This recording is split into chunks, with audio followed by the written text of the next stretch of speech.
marriage can fade over time, but there are steps you can take to ensure romance stays alive even after years of being married.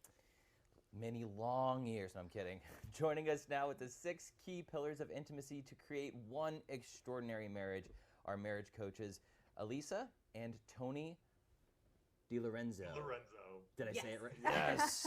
All right, that concludes the interview. I just wanted to get the name out right. We're going to move on to, no, I'm kidding. Oh, don't listen to him. Welcome to Great Day, Casey, Alisa, and Tony. What are the 6 pillars and why are they so important? Well, the 6 pillars are really a framework for couples to create their own extraordinary marriage. And the 6 pillars are emotional intimacy, physical intimacy, financial intimacy, spiritual intimacy, recreational intimacy, and sexual intimacy. Yeah, it's all six things that are important. That is correct. I love that list. Mm-hmm. Like it's pretty comprehensive, and I feel like if you have all of those things in check, then like you're probably you're removing all the obstacles out of the way, right? Mm-hmm. So speaking of problems and obstacles, what is one of the most common problems that you encounter when it comes to keeping intimacy alive?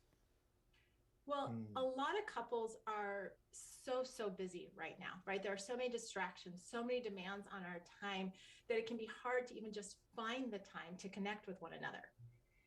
Yeah, and especially during this last 2 years, we have been in a pressure cooker. Mm-hmm. Families, marriages, we've all been a pressure cooker, you know, from the lockdowns to the mandates to everybody being at home. Mm-hmm. Our emotional intimacy really begins to find, what we have seen is the emotional intimacy has cracks in it. Mm-hmm. And once that happens, then the other 5 tend to just sort of follow along with it. So you kind of touched on the past 2 years, COVID, and I'm pretty sure there has been a lot of stress and strain that has come with marriage. Talk about some tips that married couples trying to fight through those obstacles and those battles that they can use to re-spark a flame and just get back being lovey-dovey. Well, the biggest thing is to start small. Right? Instead of just going, okay, we have to go from, we haven't had a conversation about anything more than just like the kids or the chores. Build in 10 or 15 minutes a day where the two of you can maybe get out of the house, go for a walk, have a conversation about what's going on between the two of you. Those little conversations, the little things that you do on a daily basis, whether it's the conversation or even just a quick, hug or a touch where you're actually connecting with your spouse, you can find that will make such an incredible change in a short period of time. Mm-hmm. Yeah, absolutely. I love that. So whenever I'm looking at that list that was just up there, and you talk about dating your spouse, how do you make sure you're covering, all 6 of these areas, all 6 pillars, when you go out on a date? Is date night enough?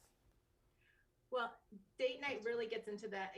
First and foremost, date night is your recreational intimacy. It's the fun that you do. But when you go out on a date, you really can encompass all 6 of them.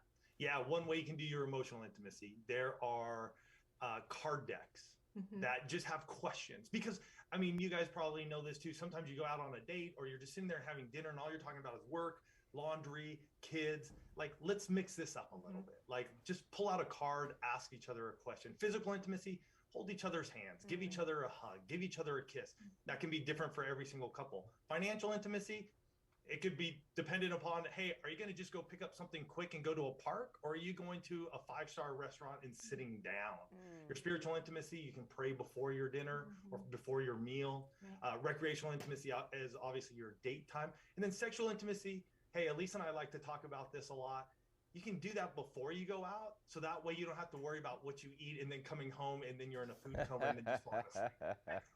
Well, he definitely broke down all of those pillars. Thank you, Tony and Alisa, for joining us today on Great Day KC. We'll have all of these tips on our website, fox4kc.com/greatdaykc. Thank you. Thank you for having us.